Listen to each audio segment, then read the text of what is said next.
قطر، وما أدراك ما قطر؟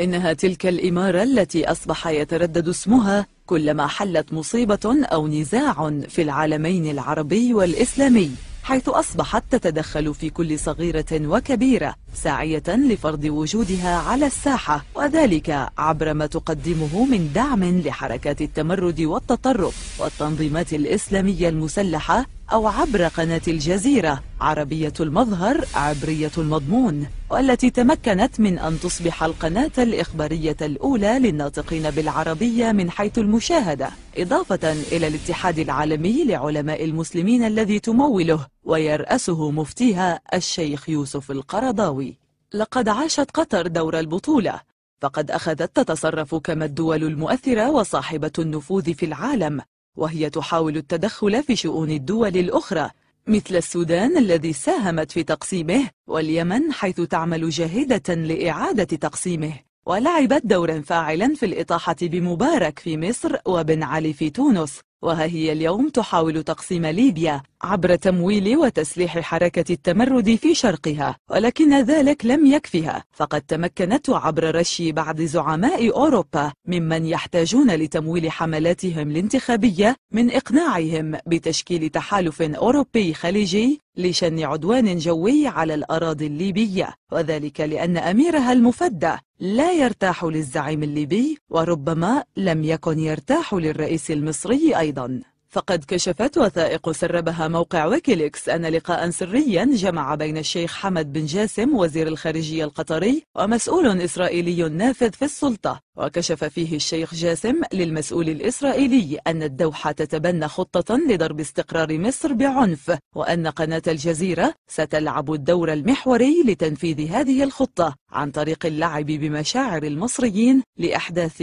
هذه الفوضى. وأشارت الوثيقة إلى أن تغطية الجزيرة أصبحت أكثر إيجابية تجاه الولايات المتحدة في الوقت نفسه، يؤكد التقييم بقاء الجزيرة كأداة للسياسة الخارجية القطرية. وثبت بالدليل الملموس كما يقول المتابعون للشأن السوري تورط قطر فيما تشهده سوريا من أحداث وفتنة، رغم أن أميرها وزوجته كثيرا ما كانوا يشاهدون في شوارع دمشق وضواحيها محاولين تقديم أنفسهم كمقربين للنهج المقاوم الذي تقوده سوريا، ويتفاخرون بصداقتهم للرئيس السوري بشار الأسد. إذن قطر تستخدم سلاحين رئيسيين في تدخلاتها في الشؤون الدولية، أحدهما هو التأثير الإعلامي لقناة الجزيرة، والآخر هو الخطاب التحريضي للشيخ يوسف القرضاوي، والذي كان يلبي ما تطلبه الإمارة من الفتاوى التحريضية بما يشعل الفتن بين الشعوب في الدول العربية والإسلامية، في تقليد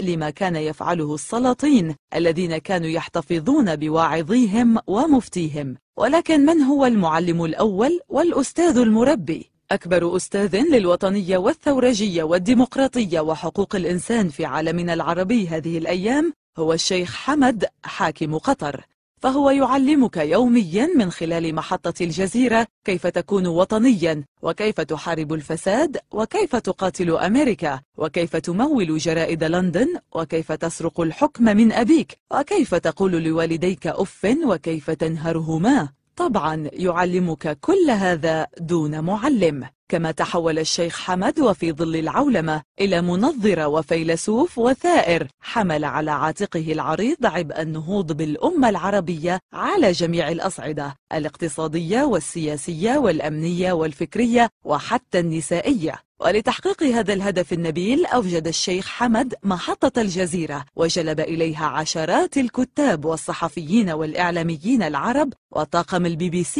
الذي أسسها والذي هو غني عن التعريف، وأوكل إليهم هذه المهمة المقدسة.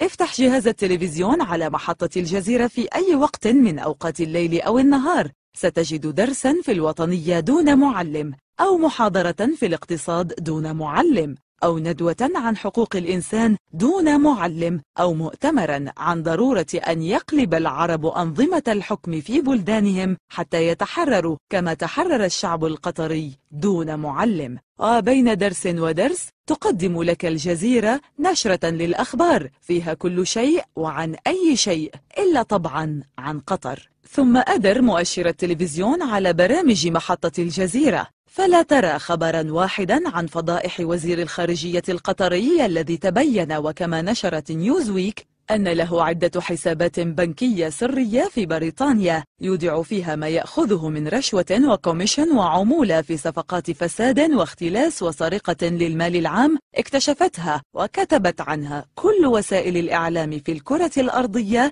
إلا محطة الجزيرة. لكن قناة الجزيرة وإمارتها قطر تولت حملة على سوريا لتشويه صورة قيادتها وتحريض الرأي العام عليها ونشر الأكاذيب ورواية قصص لم تحدث، وذلك لدعم الحملة التي تهدف لزعزعة الثقة بين الشعب السوري وقيادته، وليهز صورة سوريا أمام العرب والمسلمين الذين يرون في سوريا البلد العربي الأخير المستعصي على الهيمنة الأمريكية في المنطقة والجدار الأخير في وجه التمدد الإسرائيلي. وهذا ما يجعل المرء يتساءل: ما الذي دفع هذه الإمارة الصغيرة التي لا يتجاوز عدد سكانها 300 ألف نسمة ومساحتها 11,521 كيلومترا مربعا إلى إحداث كل هذا الضجيج وإثارة كل هذه المشاكل، حتى أصبحت قطر تسعى لتمثيل دور في لبنان ودور في مصر وآخر في فلسطين، كما أن لديها في الوقت نفسه علاقات مع قطبي النزاع في المنطقة، إسرائيل والمقاومة؟ وسؤال آخر: لماذا تسعى قطر لدور أكبر من حجمها وهي 5 أقانيم؟ محطة الجزيرة التي تملك الدولة والحمدين وغموزة وتميم، وما هي مصلحتها في توريط نفسها باستعمال طائراتها الأمريكية للعدوان على دولة عربية مسلمة شقيقة والتجيش ضدها كما في ليبيا؟ وما مصلحتها في الترويج الثوري عبر مطابخ الجزيرة؟ فهل أصبح مصير الأمة العربية رهن بما يقرر في الدوحة؟ حتى أصبح حمد وموزته يظنان أن لا ثورة من دونهما ومن دون أداتيهما التحريضية الجزيرة والقرضاوي، وأن لا تغيير سيحصل دون دعمها، وأوكلا لنفسيهما الحق في اختيار الناطقين باسم الشعوب الثائرة في هذه الدول. وهنا يتبادر إلى الذهن السؤال التالي: من أقنع حكام قناة الجزيرة وإمارتها قطر بأن في يدهم أمر تقرير مصير قادة الانتفاضات العربية وجعل الصورة المركبة حقيقة ساطعة لا تقبل الشك؟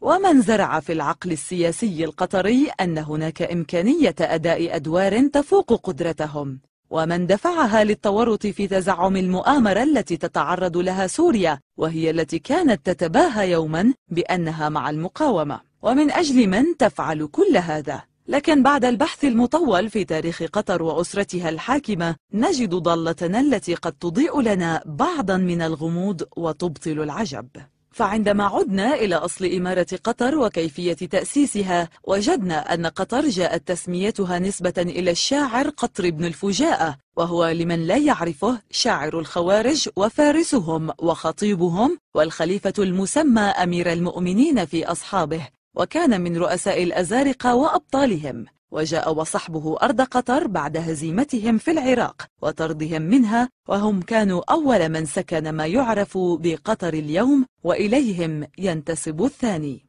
والخوارج الذين هربوا من العراق صوب شواطئ الخليج وما يعرف بقطر اليوم هم من دبروا مكيدة اغتيال سيدنا علي بن أبي طالب كرم الله وجهه، واغتيال عمرو بن العاص، وكذلك معاوية بن أبي سفيان، إلا أن عمرو ومعاوية نجيا وقتل سيدنا علي على يد عبد الرحمن بن ملجم أحد الخوارج. ومنهم خرجت الفتنة التي خضبت الماضي المؤلم بدماء الأبرياء وأزهقت حياة الأتقياء وهدرت من أموال المسلمين ما لا يحصيه إلا الله سبحانه وتعالى، وصرفت الخلافة عن قتال أعداء الله والمسلمين إلى دفع شرورهم والتصدي لهم، وحالت دون الدعوة إلى الله. وعلى ما يبدو فإن الشيخ حمد آل ثاني قد حمل لواء أسلافه ودورهم التاريخي في بث الفتنة وتفريق الأمة، هذا من باب الولاء لتاريخه، وربما كان ذلك خارجا عن إرادته بحكم